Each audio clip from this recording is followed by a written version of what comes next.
Zašto to kažem? Pa evo, nedavno sjetite se ove agresije koju je Amerika i Izrael koji izvršili na Islamsku republiku Iran. I vidjeli ste sve te najodgovornije političke figure Europe i Zapada kako su reagirali.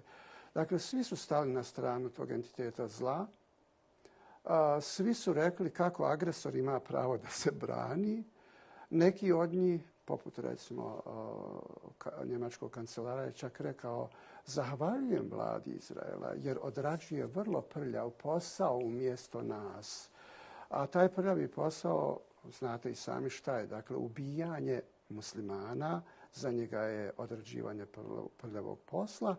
A što je još važnije, ovdje nije posrijedi ubijanje muslimana samo, ili običnih muslimana. Ovdje je bilo posrijedi ubijanje zapravo najnjegovanijeg i možda najboljeg, najsposobnijeg, najodgovornijeg muslimanskog naroda u muslimanskom svijetu.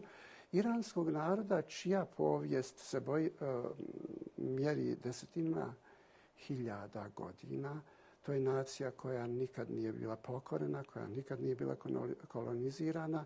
Nacija sa takvim sedimentom vrijednosnim, kulturnim, civilizacijskim, religijskim i inim, da svaki, ja ću se sad usuditi reći, pametan Iranac, a ima ih, jer preko 100 miliona je Iranaca, što u Iranu, što u drugim zemljama svijeta, sa takvim vrijednosnim sedimentom u mojim očima je vredniji i od Europe i od Amerike.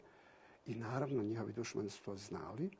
Zato su ih tako ubijali bezočno, prekršili sve norme međunarodnog prava i još pritom razvijali ovu jednu dijaboličnu apologetiku poput ove koja je izašla iz usta kancelara Merca, kada on na sva usta se hvali i kaže hvala Izraelu što radi prljav posao umjesto nas. Onu vrstu posla koju je manje više radio i Hitler u kontekstu događaja Holokausta. Dakle, kad se toga sjetim, mislim da je to bilo ozračje u kome ako neko od muslimana nije definitivno shvatio i izvukao pouku šta se događa u svijetu i u što se svijet pretvorio, tome zaista nikad ništa više ni neće biti jasno.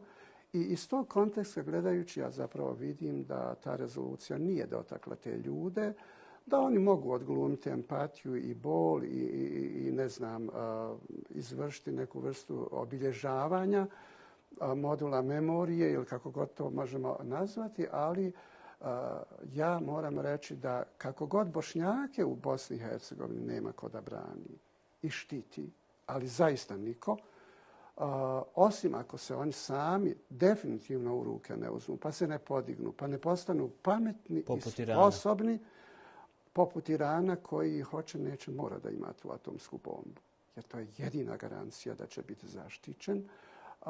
Pa kad je ima Iran, valjda ćemo se i mi ovdje na prostoru Balkana bolje osjećati. Malo se šalim, a malo, Boga mi, i ozbiljno.